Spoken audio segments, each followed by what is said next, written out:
Hi guys, and welcome back to World of Tanks, and it's the continuation of my journey towards the Leopard 1. So I'm still on the VK3002D. I got it fully upgraded, as you're aware. I've nearly got my third skill on the crew, which is situational awareness. Yeah, and then once that's done, I'm basically going to leave it and overtrain the crew. So basically not pick any more skills, just let the XP build up until it gets the Indian Panzer, and that way I can put the crew in at 70 or 75%, whatever it goes in at. And fingers crossed they should have enough XP to become 100%, which obviously I'll be able to give you that other, an actual example of that when I get there. But at the moment, like I say, fully upgraded, including my free XP, there's only 33,454 left until I get to the Indian Panzer. So I would like to get at least 20 to 25,000 done in this session, maybe more, depending on how it goes, and fingers crossed I might even get to the Indian Panzer in the next episode if I don't get to it before. So let's get into gameplay without any further delay. Right, so here we are for the first of the replays, and when I recorded the garage bit I was quite optimistic, but then I basically just, I don't know, I found myself having quite a mediocre day in general. Didn't achieve what I wanted to. Didn't quite get 20,000. I think I got about 18,000 XP, and then I stopped because I'd had some very, very, very poor games in it, and I found myself, the reason I was having poor games, I found myself very irritated with the game yesterday, and that doesn't translate very well into sort of a good sort of play experience, if you see what I mean. When you, well, you probably know yourself, when you're really fed up with the game, you just don't do very well. Simple as that. But anyway, a couple of short games for you, and then just some examples of some of the results that I had. It didn't help that my first two matches were, I think, tier 9, and for the first 5 matches I was either bottom tier or mid tier, which again didn't quite help. But even though in the first tier 9 match I think I got a decent amount of assisted XP, even if I really did nothing myself, so it wasn't too savage for that one. And there's a few, in fact I don't even think I came top in any of them for XP, but I did for damage in a couple. There's an op bully on at the moment that I'm sure you've all seen, and I think that's going top for damage, and I did get that a couple of times but didn't come top for XP, so it was just one of those days. And Tuesday, no video Tuesday. When I recorded the video on Monday, it just completely slipped my mind that it was actually my wedding anniversary on Tuesday, so there wasn't going to be a video. Otherwise I would have said in Monday's video, but I'd not forgotten my anniversary, I'd just sort of forgotten it at the time of recording the video, if you see what I mean, just sort of lost track of what day it was. So that's why there was no video on Tuesday. As I'm sure you can understand, I spent the evening with my lovely wife. Now, yesterday, well, this is the one that would have gone up yesterday. There will be another video later on today. I'm not sure what that's going to be right now. Possibly XCOM, although I may save that till tomorrow because there's no tank reviews. And I might try and work on the 215B review to finish off the British line. In fact, I might even have another look at the Chieftain as well now that I've had it for a while. And I'm also going to start work on a light tank guide, but I've got to get back into light tanking myself. But anyway, back to this match. Well, it's looking pretty poor up here, to be honest, and this was just one example of some of the matches that I'd had. Anybody paying attention will have seen towards the beginning, and I'm not even sure why I used this one. I think just to give you a bit of an example. But yeah, if you saw at the beginning, there were people saying, to pay attention up this way, and then nobody did. So, apart from me. So it was a bit of a pain, and the two arty that were in here didn't seem to be giving me any backup either. So as you'd seen, I got a couple of shots in it, a couple of tanks over near the enemy sort of spawn location. Saw this guy coming, thought I don't really fancy, well actually I was going to take him on my own, but then I saw another shot come in, didn't fancy taking on 2 tanks on my own, so I was going to pull back, then went back up to spot them. He came around this corner, and here I am now fighting the guy. And there's his mate. There's the one that I didn't want to have to fight 2 at the same time, especially a Challenger, because although it's got really crappy armour, it's got a good rate of fire. So I'm now trying to get out of the way so that he can't get another hit on me, and hopefully I might be able to get past his gun because he has a very, very slow turret traverse, so if I can get around him, get close enough, I might be able to take him down. Unfortunately though, it doesn't quite go that way, and I do manage to take off quite a bit of his health, knock his tracks off, and yeah, then I'm done. And yeah, well, actually I thought his name was Nine Fingers when I first saw it. But that's, well, I've been reading a book, well, again, I think I've read it a couple of times already. A series of books, actually, called the First Law Trilogy, and the first one is called The Blade Itself, by a guy, I want to say Rob Abercrombie. I'm pretty sure it is. But anyway, Joe Abercrombie, there we go, I've just turned around and seen them on the shelf. Yeah, Joe Abercrombie. Really good books, anybody that's into sort of the fantasy genre, I think would really enjoy them. They are quite gritty and brutal, and the characters, you don't expect to like them because most of them are absolute gits. But you just seem to do, and there's a main character called Logan at Nine Fingers. But there you go, a little bit of a diversion there, but yeah, anybody who's into sort of the fantasy genre, I would definitely recommend giving The Blade Itself a try, and if you like them, go on for the other two in the trilogy. And then there's 3 books after that set in, no, sorry, 4 books after that. 3 proper ones set in the same world, but with minor characters from the original trilogy becoming main characters, and then a book of short stories as well set in that world. Anyway, there you go, other books are available. Anyway, back to this. So you saw in that last match, you know, I died quite early on, didn't really seem to make much of a difference, I don't feel anyway. But it was a win in the end. They did eventually come back round to deal with those guys that come down that way. But I still did, you know, an alright bit of damage. Now with this match, I don't know, not a great result in this match, but like I say, I was very irritated with the game yesterday, and it does affect your play style when you're annoyed with it. It does affect you, you know, sort of how well you play. And yeah, I was extremely irritated yesterday with it, but anyway, that's why I've kind of used the ones I've done. A couple of them are the better games that I had, which kind of shows you how, you know, sort of how off my gameplay was. And this one, not so much one of the better ones, it was just quite entertaining, quite short, and yeah, just quite an entertaining little bit at one point, I thought anyway. I hope you'll agree with me.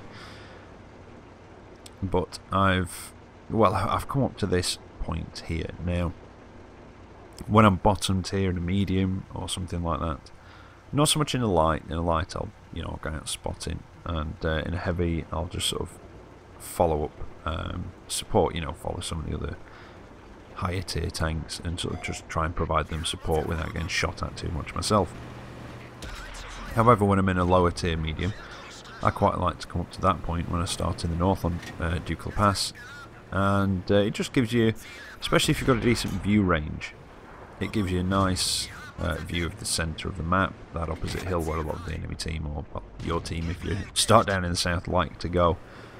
And it also gives you somewhere to pull back to, and it can give you shots at these guys that come across the field over in that northwestern corner. And you know, it's a decent vantage point. It does have its downsides, but it's a good starting position to go to if you're a bottom tier medium, but you've got a decent view range. So, you know, little tip for you there. Some of you probably know about that, some of you may not. Now, at this point, I had kind of got even more sort of fed up with the game and seeing the same maps over and over again and not turning my phone off, as you just heard in the background. And yeah, I just thought, you know what, screw this. So I decided to get in there and just brawl a little bit, try and escape. The snake bite's coming. Oh no, it's a Cromwell that came around behind, although I just managed to take him out. Was it a Comet? Nope, there's the Comet, and he puts a shot into me. I thought he was going to kill me actually, but he didn't, and I managed to get a shot into him, and then the T-34-100 that I shot at earlier just rammed me and finished me off. But I just thought that whole sort of end a little bit was well, I thought it was quite entertaining, so I thought I'd show it. And something else as well that you probably noticed, the match before this, and I completely forgot to mention it, was the one that I got my Mark of Excellence on, the VK3002D. And I kept it for most of the rest of the session. I actually lost it for one match. Very, very, very bad match. I can't remember, I think I might have got arted at near the beginning or something. But anyway, yeah, bad match. Lost my mark of excellence. Or, well, not lost it, because once you've got it, you keep it. But I dropped below the 65%. And managed to get it back up again in the next match, so it's not too bad. So yeah, I am hovering around 66% on it at the minute, because it's not my favourite tank. I'm not brilliant in it, but I'm quite happy, and I must admit, a little bit surprised to get the mark of excellence on it.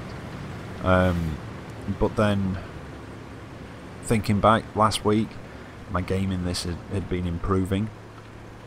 I'd been sort of averaging, you know, a higher average damage in matches.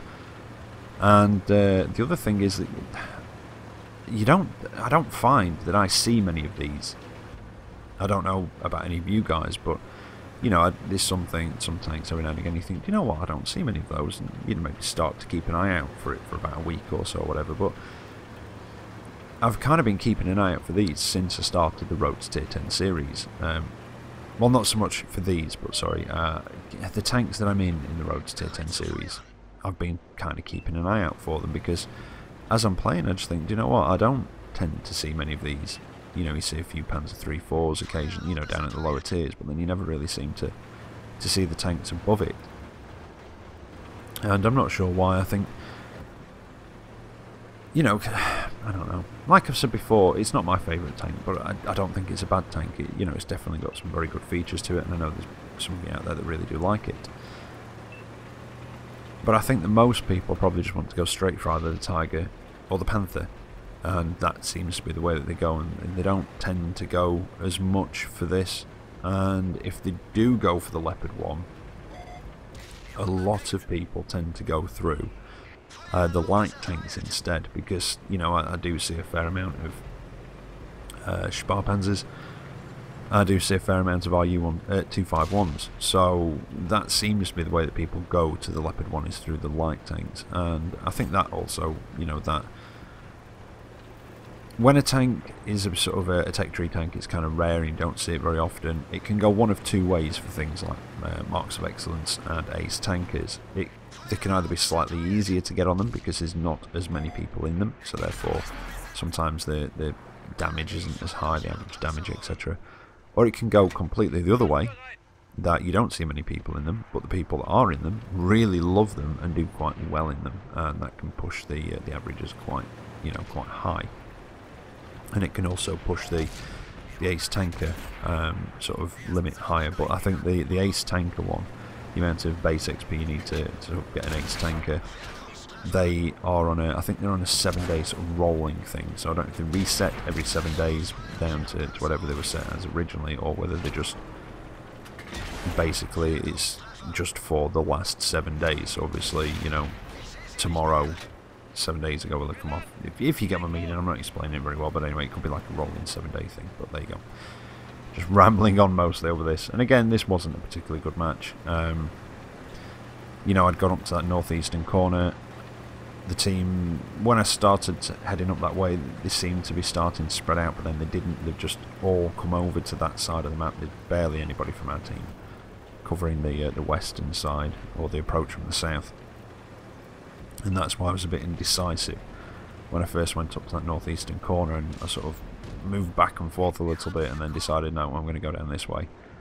And it was a case of I was going to try and get back across the map and lend a hand across there, but then I thought, no, there's enough of us here that if we sort of work hard enough and push round hard enough and fast enough, we should be able to get round on those guys and take them out, because there's enough of us up there. And that's what you've got to do sometimes. Oh, and yeah, I thought he was going to go straight past me, so we reversed, but then he didn't. He turned and there we go. But yeah, just a bit of an average match, this one. Just to give you an example, really, another example of the kind of day I was having in it. You know, it wasn't a bad match, it wasn't a great match, just sort of thing. But because you know, it's just a bit of an average match and there's not much going on, I will talk a little bit about lemming trains and what have you. And I think I've mentioned this before, but you know, you've got a few options. You can either basically, if the whole team kind of lemming train one way, you could try and go and you know, out to the other flank, but you're going to be on your own, and defending a flank on your own is not a good thing, and you're probably just going to end up getting killed very quickly when more than one tank comes the other way. If there's a couple of you going that way, again, same sort of thing. Unless you're very lucky and nobody from the enemy team goes that way, you're probably just going to die in very quickly. Your other option is to cover that approach, but do it from near cap. Set up a defensive position, preferably, hopefully, with at least somebody else. Get in a very, very good defensive position near cap and just wait and just cover it to stop anybody coming into cap. But again, there's a good chance you're going to die, but hopefully you'll have bought enough time for your team to fight their way around the other side of the map and either pincer them or, you know, get to the enemy cap or whatever.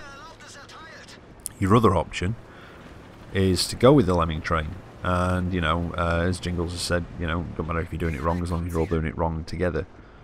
So you could go with the lemming train and just hope, and just sort of keep half an eye on the map, hope, you know, keep an eye out for if anybody gets into cap, and fingers crossed if they do, well, not fingers crossed if they do, but if they do, fingers crossed enough people will turn around and go back. Or the other option is, like here, where there are only a couple of tanks, or three sort of guarding near our sort of cap, as you could see. That was kind of what was on about, they're taking up a defensive position. Near cap, most of the team went the other way, and if you're one of the ones that went the other way and everybody's kind of followed you because you went out there first because you were quick or whatever, then your other option is really basically try and fight hard and fast and get round. Just try and smash through, because if everybody's followed you, there should be enough tanks there for you to basically smash through the enemy and get round and do the pincer movement. Because unless the enemy have done sort of the opposite of you and all their tanks have gone the same way as your tanks, you know, so you've all gone off to the left, they've all gone off to the right, and hence you meet up, you know, then it's going to be a big battle. But most of the time there should be enough of you there to push hard, push fast, get round there, and just sort of try and smash through and take them out. But it's just one of those things. You know, lemming trains are very frustrating, but they happen. You've just got to learn to live with them and find the best way for you of dealing with them. But anyway, there you go. A couple of very average matches, hopefully entertaining enough in a couple of places. These are some of the other results that I had that day. As you can see, they're very poor on my own. I think I got 1 pen in hit, but over 3,000 assisted. And yeah, some very, very bad games yesterday. But there you go. I hope you've enjoyed that episode. Like I said, I'll be back later on with another video for you. Not entirely sure what that is yet, but we'll soon see. So until then, take care out there, and I'll catch you next time. See you later.